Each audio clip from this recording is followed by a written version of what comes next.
ఓం శ్రీమాత్రే నమః. మన తెలుగు టేల్స్ ఛానల్కి నమస్కారం. గర్భగుడిలో మూర్తి కనిపించదు. తెరిచిన నోటితో ఉన్న స్వామి మాత్రమే మనకు దర్శనమిస్తారు. ప్రతిరోజు పానకమే నైవేద్యంగా పెడతారు. కానీ ఒక్క చీమ కానీ ఈగ కానీ ఆ కొండపై మనకు కనపడదు. స్వయంగా లక్ష్మీదేవి తపస్సు చేసిన మంగళకరమైన కొండ అది. ఆంజనేయుడు ఈ క్షేత్రపాలకునిగా ఉండి దేవాలయమైన లక్ష్మీదేవి సమేతంగా ఉండి పానకాల లక్ష్మీ నరసింహస్వామి చరిత్ర గురించి వివరంగా తెలుసుకుందాం. మన ఛానల్ని మొదటిసారిగా చూస్తున్నట్లయితే సబ్స్క్రైబ్ చేసుకోండి. ఈ వీడియోని ఎక్కడ స్కిప్ చేయకుండా చివరిదాకా చూడండి. ఈ దేవాలయాన్ని పాండవ సోదరుడు యుధిష్ఠిరుడు స్థాపించాడని ఇక్కడ చరిత్రను బట్టి తెలుస్తుంది. దేవాలయ చరిత్ర పురాతన హిందూ మత గ్రంథాల్లో ఒకటైన బ్రహ్మ వైవర్త పురాణంలో చెప్పబడింది. ఈ దేవాలయాన్ని విజయనగర పాలకులు పోషించారనడానికి గుర్తుగా దేవాలయాన్ని సందర్శించిన కృష్ణదేవరాయల కాలం నాటి శాసనం ఉంది. ఎత్తైన 11 అంతస్తుల గాలిగోపురాన్ని జమీందారీ పోషకులు నరసింహ భక్తుడు వాసిరెడ్డి వెంకటాద్రి నాయుడు ఆ స్వామికి సుదర్శన నారసింహస్వామి అని పేరు కూడా పెట్టారు. నముచి అనే రాక్షసుడు బ్రహ్మదేవుని కోసం ఘోరమైన తపస్సు చేశారు. అప్పుడు బ్రహ్మదేవుడు నముచి ముందు ప్రత్యక్షమైనాడు. నముచి, నీ తపస్సు మెచ్చాను. నువ్వు దేనికోసం తపస్సు చేస్తున్నావు చెప్పు అని అడిగాడు బ్రహ్మదేవుడు. అప్పుడు నముచి పొడి లేక తడి ఆయుధములతో నాకు చావు లేకుండా వరమివ్వు స్వామి అని వేడుకున్నాడు. అప్పుడు బ్రహ్మదేవుడు తథాస్తు అన్నారు. ఆ విధంగా బ్రహ్మదేవుని వద్ద వరం పొందాడు రాక్షస నముచి. వరగర్వంతో మునులను దేవతలను ఇబ్బంది పెట్టడం ప్రారంభించాడు. దేవలోకంపై దండెత్తాడు. ఇంద్రాది దేవతలను హింసించసాగాడు. ఇంద్రుడు మిగిలిన దేవతలు ఆ బాధను భరించలేక శ్రీ మహావిష్ణువు వారి వద్దకు చేరుకున్నారు. వారికి జరిగినది వివరంగా తెలియజేశారు. నేను మీకు అండగా ఉంటాను, భయపడవద్దు అని విష్ణుమూర్తి వారు వెళ్ళిన వారికి అభయమిచ్చారు.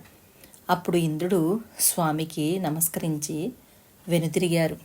మహావిష్ణువు సహకారంతో ఇంద్రుడు ఆ రాక్షసుణ్ణి సంహరించడానికి సిద్ధపడతాడు. చాలా చాలా చిన్నగా ఉండే సూక్ష్మాకారంలోనికి మారి ఒక గుహలో దాక్కున్నాడు ఆ రాక్షసు నముచి. ఆ నముచిపైకి ఇంద్రుడు సముద్రపు నొరగలో ముంచబడిన విష్ణువు యొక్క సుదర్శన చక్రాన్ని పంపుతాడు. ఆ సుదర్శన చక్రం మధ్యలో దాగి ఉన్న విష్ణుమూర్తికి ఆ గుహలోనికి వెళ్ళి అక్కడ తన ఊపిరి ఉచ్ఛ్వాస అగ్ని ద్వారా వచ్చిన వేడితో ఆ రాక్షసుని యొక్క ప్రాణవాయువుని మూసివేస్తాడు. ఆ రాక్షసుని హతమార్చాడు. అందువల్ల సుదర్శన నారసింహునిగా పేరు వచ్చింది ఈ పానకాల లక్ష్మీ నరసింహస్వామికి. నముచి రాక్షసుడి రక్తం కొండ కింద ఉన్న కొలను నిండిపోయింది. ఆ రాక్షసుడిని చంపిన తర్వాత భగవంతుడు తీవ్ర కోపంతో ఉన్నాడు. అప్పుడు దేవతలు మరియు ఋషులు ప్రార్థనలు చేసినా స్వామి శాంతించలేదు. అక్కడ తపస్సు చేస్తున్న లక్ష్మీదేవి స్వామికి అమృతాన్ని పోస్తుంది. అప్పుడు మాత్రమే స్వామి శాంతించాడని స్థల పురాణం చెబుతుంది. ద్వాపర యుగంలో పాలతోనూ, త్రేతాయుగంలో నెయ్యితోనూ, అలాగే కలియుగంలో పానకం వల్ల స్వామివారు శాంతి చెందుతారని మనకు స్థల పురాణం చెప్తుంది. మరి ఒక గాథ కూడా ప్రచారంలో ఉంది. తన అవతారం చాలించిన వైకుంఠానికి వెళ్ళబోతున్నారు శ్రీరామచంద్రుల వారు. ఆంజనేయ స్వామిని పిలిచి ఆప్యాయంగా కౌగిలించుకుని, ఇప్పటిదాకా నాతో నడిచినందుకు నీకు ధన్యవాదాలు ఆంజనేయ అని తెలియపరిచారు. ఇక నుంచి ఈ మంగళగిరిలో నివసించమని కోరుకుంటాడు. ఆ తర్వాత రాముల వారి ఆశీస్సులతో మంగళగిరిలోని ఆంజనేయ స్వామి ఉంటారు. మంగళగిరి క్షేత్రపాలకునిగా ఆంజనేయ స్వామిని కొలుస్తారు. అందువల్ల ఈ ప్రాంతాన్ని ముక్తియాద్రిగా పిలుస్తారు. అంటే ముక్తిని ప్రసాదించే కొండ అని అర్థం. నరసింహుని సగభాగం మనిషి, సగభాగం సింహం అవతారంలో ఉన్న స్వామి వారి ప్రతిమ, ఇంకా స్వామివారికి ఎడమవైపు ఉన్న లక్ష్మీ అమ్మవారి విగ్రహాలు రాతివి. స్వామివారికి 108 శాలిగ్రామాలతో చేసిన దండ ఇక్కడ ప్రత్యేక ఆకర్షణ. భారత భాగవత రామాయణాల్లోంచి వర్ణించబడిన కొన్ని ముఖ్య సంఘటనలతో చెక్కబడిన స్వామివారి రథం ఈ ఆలయంలోని ప్రధాన ఆకర్షణ. విజయనగర పరిపాలకులు ముఖ్య సేనాధిపతి అయిన తిమ్మరాజు దేవరాజు ఈ ఆలయాన్ని అభివృద్ధి చేశారు. ప్రాకారాలు, మండపాలు, గోపురాలు, భైరవస్వామి యొక్క 5 ప్రతిమలు, ఊరేగింపు రథం, వివిధ వార్షికోత్సవ వేడుకల కోసం 10 రకాల కోర్టులు, పూల తోటలు, సరస్సులు, ఇంకా ట్యాంకులు వంటివి ఇతనే ఏర్పాటు చేశారు. పానకాల ఆలయ గాలిగోపుర విశిష్టత. ఆలయానికి 4 వైపులా గాలిగోపురాలున్న తూర్పున ఉన్న గాలిగోపుర నిర్మాణ శైలి వల్ల ఈ క్షేత్రం ప్రసిద్ధికెక్కింది. మొదట విజయనగర రాజులు ఈ గోపుర నిర్మాణం చేపట్టి 3 అంతస్తులు కట్టించారు. తర్వాత కాలంలో అక్కడి జమీందారు రాజా వాసిరెడ్డి వెంకటాద్రి నాయుడు క్రీస్తు శకం 1807 నుంచి 1809లో ఈ గోపురంపై ఇంకొక 8 అంతస్తులు నిర్మింపచేశారు. అడుగుల 53 ఉన్న ఈ గోపురం వెడల్పు 49 అడుగులు మాత్రమే. వెడల్పు తక్కువగా ఉండి ఇంత ఎత్తుగా ఉన్న ఇలాంటి గోపురాలు అరుదుగా మనకు కనిపిస్తాయి. అందుకే ఇది ప్రసిద్ధికెక్కింది. దీన్ని గురించి ఇంకొక ఆసక్తికరమైన విశేషం కూడా ప్రచారంలో ఉంది. గోపురము 14 అంతస్తులు నిర్మించిన తర్వాత ఆ గోపురం ఉత్తరానికి ఒరిగిందట. గోపురం నిర్మించిన శిల్పి ఆ గోపుర నిర్మాణంలో తాము చేసిన తప్పేంటో వారికి అర్థం కాలేదట. శిల్పశాస్త్రంలో విఘ్నుల సలహా మేరకు కాంచీపుర ప్రాంతానికి వెళ్ళి అక్కడ సుప్రసిద్ధ శిల్పులతో ఈ విషయం గురించి చర్చించారట. వారు సూచించిన విధంగా మంగళాద్రికి వచ్చి గోపురానికి తూర్పు భాగంలో లోతైన కోనేరును తవ్వించారట. దానితో ఉత్తరానికి ఒరిగిన గోపురం చక్కబడి తిన్నగా నిలబడింది. ఆ కోనేరుని చీకటి కోనేరుగా పిలుస్తారు. ఈ ఆలయంలో ఉత్సవ విగ్రహాలను కూడా ప్రతిష్ఠించారు. ఈ ఆలయానికి ఉత్తరాన శ్రీ రాజలక్ష్మి అమ్మవారి ఆలయం, దక్షిణాన సీతారామ లక్ష్మణుల ఆలయం, పశ్చిమాన వాహనశాల ఉన్నాయి. ఈ నగరంలో పెద్ద బజారు ఉన్న లక్ష్మీనారాయణ ఆలయం, ఇంకా ఆంజనేయ మందిరం ఈ ప్రాంతంలో ఉన్న మరికొన్ని ఆలయాలు. ఈ ఆలయంలోని విశిష్టత ఏమిటంటే పానకాల స్వామి వారి నోటిలో భక్తులు పానకాన్ని పోస్తారు. ఎంత పానకం పోస్తే అందులో సగం పానకం మాత్రమే స్వామివారు సేవిస్తారు. మిగతా పానకం బయటికి పడిపోతుంది. పానకాన్ని స్వామివారు సేవిస్తున్న శబ్దాన్ని మనం ఈ క్షేత్రంలో గమనించవచ్చు. పానకాల స్వామి పానకం తాగటం ఎంత మటుకు నిజమోనని పరీక్షించడానికి ఆ ప్రాంతంలోని జమీందారు వెంకటాద్రి నాయుడు పరీక్షించాలనుకున్నారుట.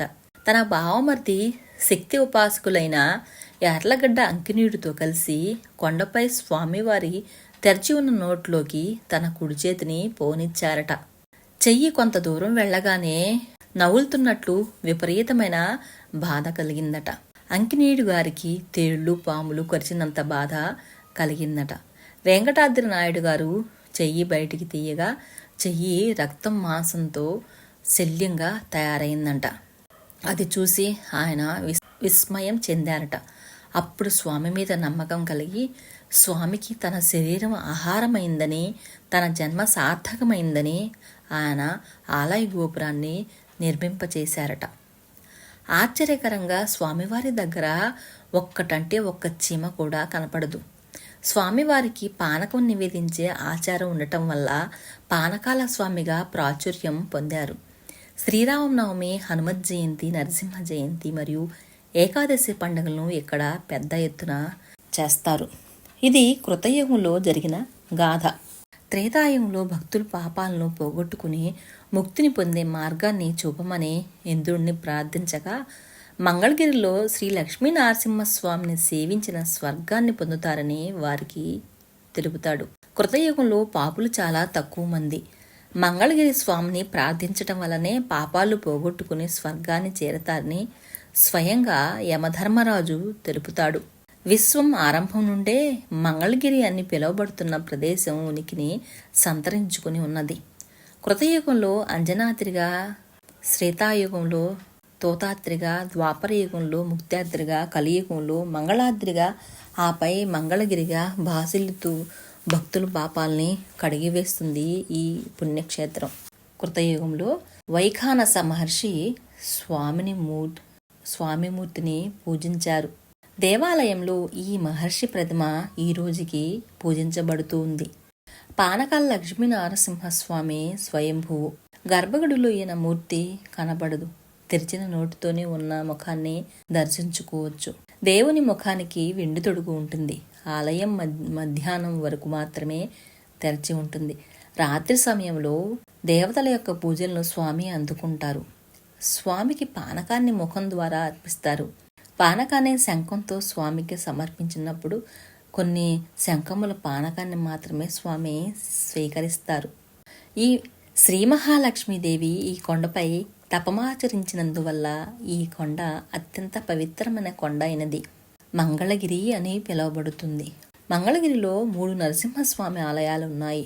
ఒకటి కొండ మీద పానకాల నరసింహస్వామి, రెండవది కొండపాదం వద్ద ఉన్న లక్ష్మీనరసింహస్వామి ఆలయం, 3 కొండపైన చివరగా ఉన్న గండాల నరసింహస్వామి. కొండ చివరనున్న ఆలయంలో పూజలు నిర్వహించబడవు, కానీ నిత్యం ఆవునేతి దీపం వెలిగించబడుతుంది. ఈ దీపం చుట్టుపక్కల గ్రామాల్లో నివాసం ఉండే ప్రజలకి నిత్యం కనిపిస్తూనే ఉంటుంది. ఈ మహిమాన్వితమైన క్షేత్రంలో దీపారాధన చేయటం ద్వారా సకల శుభాలు కోరికలు నెరవేరుతాయని ప్రశస్తి. కొండ శిఖరాన ఉన్న గండాల నరసింహస్వామి చిన్న మందిరంలో విగ్రహం ఉండదు. తీరని ఆపదలు వచ్చినప్పుడు తమ గండాలు గడిచిపోతే అక్కడ నేతి దీపాన్ని లేదా నూనె దీపాన్ని పెడతానని మొక్కుకొని గండం గడిచిపోగానే మొక్కుకున్న విధంగా అక్కడ దీపారాధన చేసి వస్తారు. కొండ కింద ఉన్న శ్రీ లక్ష్మీనరసింహస్వామిని మెట్ల మార్గంలో ఉన్న భ్రమరాంబ మల్లికార్జున స్వామి ఆలయంలో మూర్తులను ద్వాపరయుగంలో పాండవులు ప్రతిష్ఠించారని స్థల పురాణం ద్వారా మనకు తెలుస్తుంది.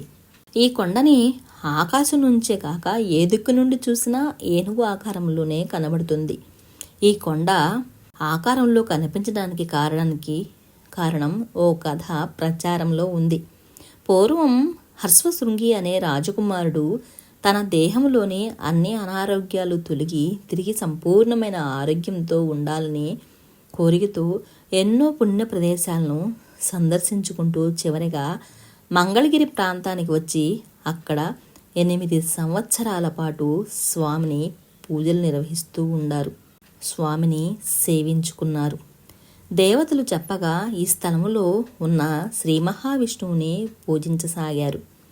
కొంతకాలం తర్వాత అతని తండ్రి అతన్ని తిరిగి రాజ్యానికి రమ్మని కోరాడు. కానీ హర్షశృంగి నిరాకరించాడు. తండ్రి మరింత బలవంతం పెట్టడంతో శ్రీ మహావిష్ణువునికి అనగా పానకాల లక్ష్మీనరసింహునికి గొడుగుగా ఉండాలని తన శరీరాన్ని ఏనుగు ఆకారంలోకి మలుచుకున్నాడని స్థల పురాణం. ఆలయంలో జరిగే ఉత్సవాలు పాల్గొన మాసంలో 11 రోజుల పాటు జరిగే బ్రహ్మోత్సవాలు.